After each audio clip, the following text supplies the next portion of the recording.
Jeff Goins, Dwarven Tavern. We're doing an interview with Arcdream's Dennis Detwiller, and he's going to tell us a little bit about his creation. We just reviewed the Godlike, if you saw, it's yonder. Okay, and we're going to talk to him a little bit about my coffee.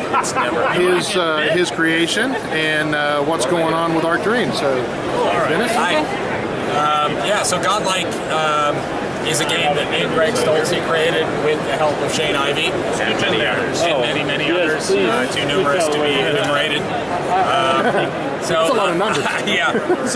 Godlike is basically World War II. It's Saving Private Ryan with X-Men. It's you can fly, but you're not bulletproof, and the war doesn't change. The only thing that changes is maybe your effect on the battlefield. All superpowers called talents. It's the power of the human mind warping physical reality. So there are people who can turn at right angles at 900 miles an hour. There are guys who can open doors on any other door they've ever been through and move commandos from Czechoslovakia to London in one door frame. But another element of it is that Dennis was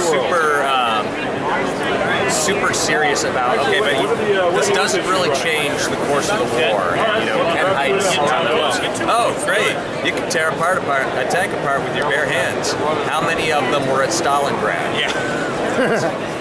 You tear a tank apart. Okay, there's more of them coming over the horizon. What do you do now? You better get busy. Obviously, they didn't tear them all apart. Stay hydrated. Pace yourself. And so, you're larger than life, but the war is larger than you. Right. Yeah, so that was one of the core conceits. The goal was to keep the timeline almost intact. There are tangents that split off where amazing people do amazing things, obviously. But for the most part, if I'm a game master and I want to run a game, I can jump in and understand, well, in 43, they're probably landing in Italy. In 44, there's D-Day. That was one of the things that we mentioned in the review about how cool it was for true history buffs. Because it wasn't like a Watchmen kind of alternate universe where it just diverges. Where they, Dr. Manhattan won the Vietnam War. It still stayed very true to history, which was a very cool thing. I found that I was really a core focus of writing the book. I like that. And Greg's system is suitably deadly. He was real specific about that. It was kind of creepy. I said deadlier. We're super happy with how it came out, and the history. The last thing I'll say in the history is the international angle was really important to me. I didn't want it to be, it's 1941, it's World War II, it's America. I wanted to focus on Europe. I wanted to focus on Russia and as much as possible in the Pacific. And so the war, it runs from 36 to 46, that timeline, and that was very important to us. Very cool.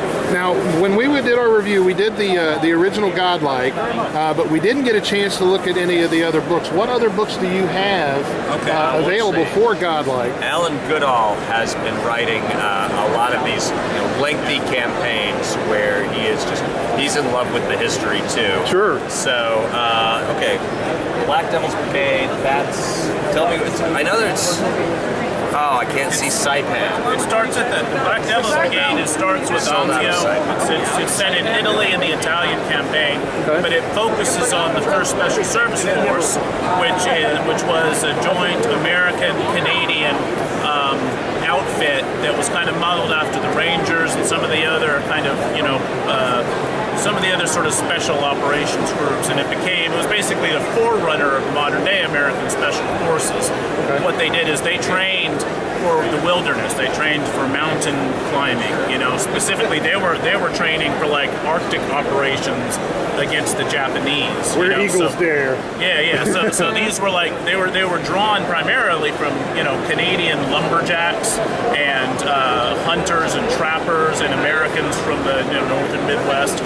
These sort of exactly. and it was this joint force from both nations, and because they were all like outdoorsy guys who already knew their way around the wild and were very physically tough and fit, and they were sort of selected for apt personality, for resilience and determination, they became this incredibly effective fighting force. So even though they got like one Arctic operation before that avenue kind of evaporated, and they got sent to Italy. Luckily, Italy has mountains, and so these guys were sent on these missions to basically, there's like, this German position on top of a mountain that the Germans are convinced is totally unassailable. They're like 100% confident because it's up this sheer-ass cliff. Nobody's going to get up there. The Americans don't have guns heavy enough to fire all the way up there, so they sent the First Special Service Force. All these guys do is climb mountains. So these guys climbed up this mountain and wreaked havoc up there, And over the course of the campaign, they became infamous because they were so sneaky. They're all like hunters and trappers. So they would like in the Anzio campaign is where they got really infamous, because they would go on these raids where the horsemen would sort of creep out through German lines, and into German territory, and find the trenches where the guard posts were set up, where the guys were supposedly on duty, alert, watching, and they would just sneak in there and murder them with knives, and leave their bodies and leave these calling cards that they had printed with a little picture of a devil on it, and they had printed in German, "The worst is yet to come." Yeah, and they would leave that on the corpses in the, that they would leave behind, and that's all they would. So the Germans started calling them the Black Devils. So that's where they got their nickname. So the Black Devils Brigade is about that organization, and in the alternate history of Godlike, the talents, the superpowered guys that kind of manifested within the First Special Service Force and their war in Italy through the Italian campaign up into the beginnings of going into France, where and along the way there's all kinds of political machinations and back and forth, where a lot of the real conflicts of the campaign are not necessarily fighting the Germans, the enemy, as much as you will do that. You do plenty of that, but but some of the more suspenseful stuff, aside from the physical danger, is the conflict with the people that are supposedly on your side, that are trying to pull the talents out of the First Special Service Force and move them into other talent organizations, trying to misuse the force and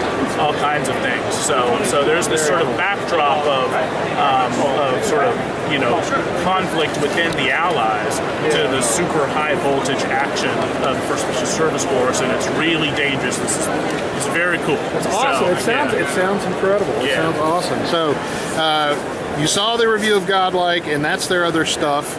Don't forget to check out our review of Godlike and give them a call.